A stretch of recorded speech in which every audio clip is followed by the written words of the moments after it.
નમસ્કાર અને સ્વાગત છે. આજે આપણે ડેટા સ્ટોરેજની એક ખૂબ જ રસપ્રદ દુનિયામાં સફર કરવાના છીએ. આ એક એવી વાર્તા છે જે આપણને બતાવશે કે આપણે ડેટા કેવી રીતે સાચવીએ છીએ અને સમય જતાં ટેકનોલોજીની બદલાતી જરૂરિયાતોએ આખી રીતને કેવી રીતે બદલી નાખી છે. સારો સવાલ છે ખરું ને? પણ જુઓ, આ કોઈ જાદુ નથી. આની પાછળ છે શક્તિશાળી ડેટા સ્ટોરેજનો કમાલ. પછી ભલે એ રાઇડ બુક કરવાની હોય કે ઓનલાઈન શોપિંગ.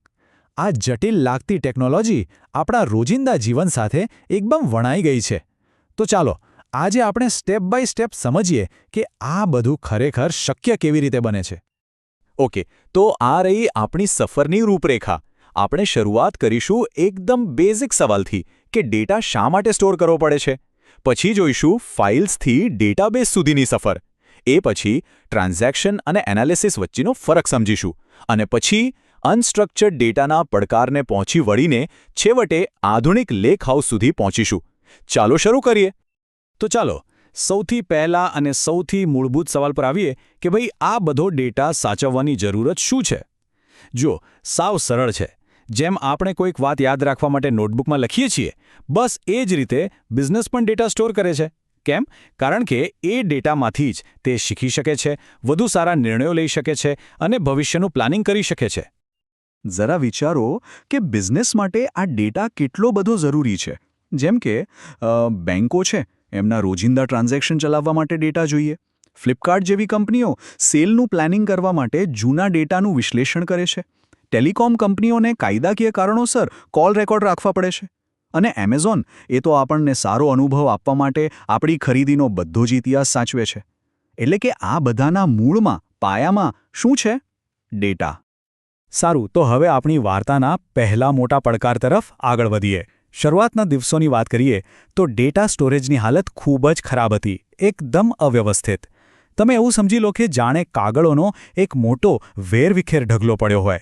તો સવાલ એ છે કે આ અરાજકતામાંથી વ્યવસ્થા આવી કેવી રીતે? ચાલો જોઈએ. પહેલાંના જમાનામાં શું થતું હતું?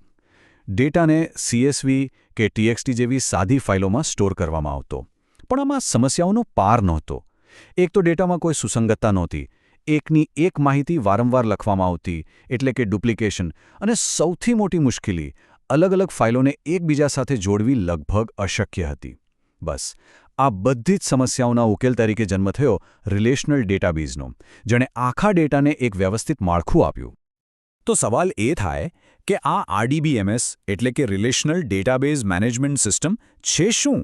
સાવ સરળ ભાષામાં કહીએ તો આ એક એવી સિસ્ટમ છે જે ડેટાને એકદમ સુઘડ ટેબલ્સમાં ગોઠવે છે, બિલકુલ સ્પ્રેડશીટની જેમ જ.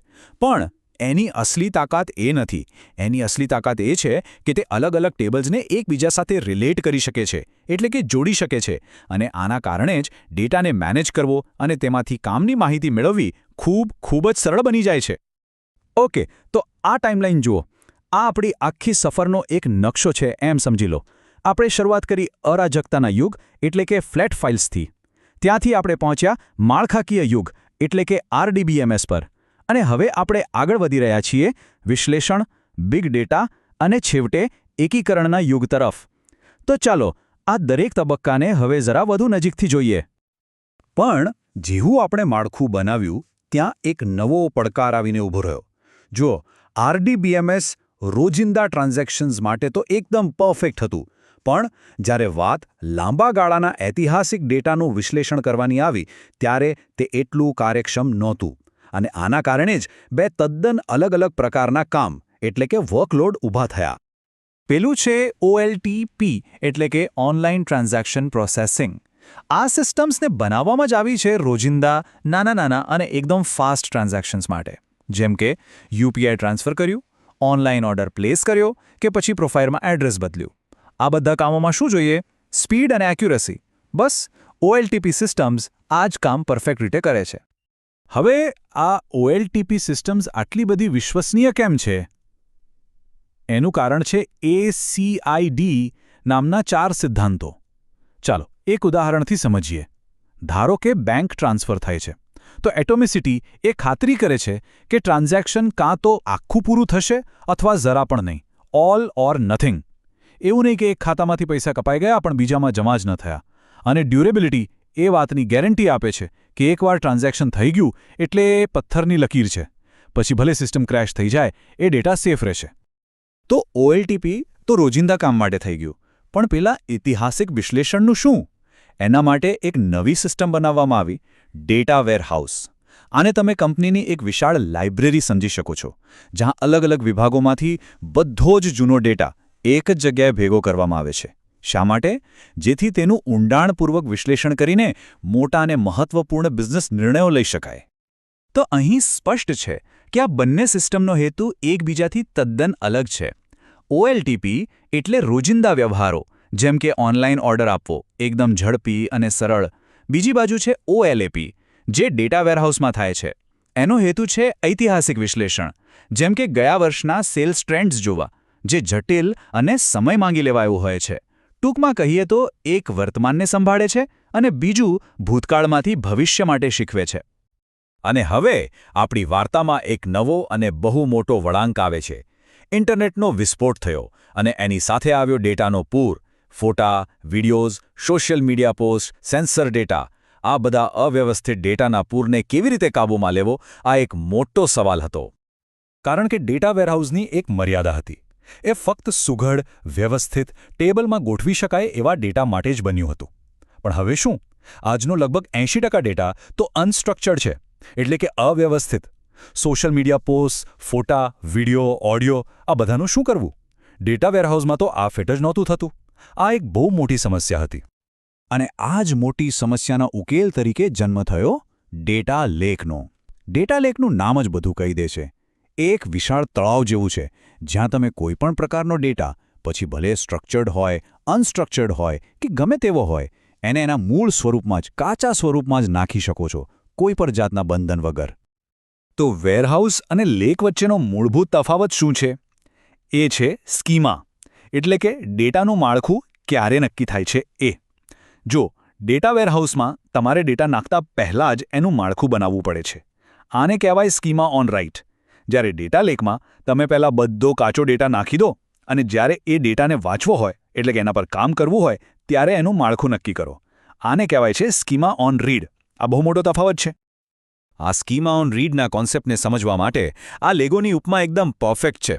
વિચારો, ડેટા લેક એક લેગોના ટુકડાઓથી ભરેલું વિશાળ બોક્સ છે. તમે પહેલાં બધા જ ટુકડાઓ એમાં નાખી દો છો. અને પછી જ્યારે મન થાય ત્યારે નક્કી કરો કે તમારે એમાંથી કાર બનાવવી છે, ઘર બનાવવું છે કે પછી કોઈ સ્પેસશિપ. એટલે કે ડેટા નાખ્યા પછી નક્કી કરો કે તમારે એનું કેવું વિશ્લેષણ કરવું છે. પણ વાર્તા અહીં પૂરી નથી થતી. કહેવાય છે ને કે વધુ પડતી આઝાદી પણ નુકસાનકારક હોય છે. ડેટા લેક સાથે પણ કંઈક એવું જ થયું. એની આ લવચિકતા જ એની સૌથી મોટી મુશ્કેલી બની ગઈ. એ વિશાળ તળાવ ધીમે ધીમે એક ડેટા સ્વેમ્પ, એટલે કે ડેટાના દલદલમાં ફેરવાઈ ગયું. એક એવી જગ્યા જ્યાં બધું એટલું અવ્યવસ્થિત થઈ ગયું કે તેમાંથી કંઈ પણ શોધવું ખૂબ જ મુશ્કેલ હતું. અને આના કારણે જ આપણી સફરમાં એક નવા ઉકેલની જરૂર પડી.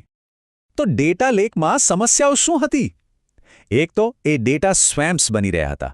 બીજું, તેમાં ટ્રાન્ઝેક્શનની વિશ્વસનીયતા માટે કોઈ એસિડ ગેરંટી નહોતી, જે આપણને વેરહાઉસમાં મળતી હતી. આના કારણે ડેટા સહેલાઈથી બગડી શકતો હતો અને રેકોર્ડ્સ અપડેટ કરવા કે ડિલીટ કરવા જેવા સાદા કામ પણ ખૂબ જ મુશ્કેલ હતા. સ્પષ્ટ હતું કે કંઈક ખૂટી રહ્યું હતું. અને આ બધી સમસ્યાઓનો ઉકેલ આવ્યો લેક હાઉસના રૂપમાં. નામ પરથી જ ખ્યાલ આવે છે. લેક અને હાઉસ. લેક હાઉસ એ ડેટા લેક અને ડેટા વેરહાઉસનું એક શક્તિશાળી મિશ્રણ છે. તે ડેટા લેકની જેમ ઓછી કિંમતનું અને લવચિક સ્ટોરેજ આપે છે અને સાથે જ ડેટા વેરહાઉસ જેવી વિશ્વસનીયતા અને મેનેજમેન્ટની સુવિધાઓ પણ આપે છે. એટલે લેક હાઉસ આપણને બેસ્ટ ઓફ બોથ વર્લ્ડ્સ આપે છે. ડેટા લેકમાંથી શું લીધું? દરેક પ્રકારનો ડેટા સ્ટોર કરવાની ક્ષમતા, અને તે પણ ઓછી કિંમતે. અને ડેટા વેરહાઉસમાંથી શું લીધું? એસેટ ટ્રાન્ઝેક્શનની વિશ્વસનીયતા, સરળ ડેટા મેનેજમેન્ટ અને ગવર્નન્સ. ટૂંકમાં આજના જમાનાની ડેટાની જરૂરિયાતો માટે આ એક સંપૂર્ણ ઉકેલ છે. તો આપણે ફ્લેટ ફાઇલ્સની અરાજકતાથી શરૂ કરીને આધુનિક લેકહાઉસ સુધી એક લાંબી અને ખૂબ જ રસપ્રદ સફર કરી. આપણે જોયું કે કેવી રીતે દરેક તબક્કે નવી સમસ્યાઓએ નવા અને વધુ સારા ઉકેલોને જન્મ આપ્યો. તો હવે અંતમાં એક સવાલ. જેમ જેમ ડેટા અને ટેકનોલોજી સતત વિકસિત થઈ રહ્યા છે, ત્યારે ભવિષ્યમાં એવી કઈ નવી સમસ્યાઓ આવશે જે ડેટા સ્ટોરેજના આગામી ઉકેલને જન્મ આપશે? આ એક વિચારવા જેવો પ્રશ્ન છે, ખરું ને? આ વિષય પર વિચારતા રહેજો. ફરી મળીશું. આભાર.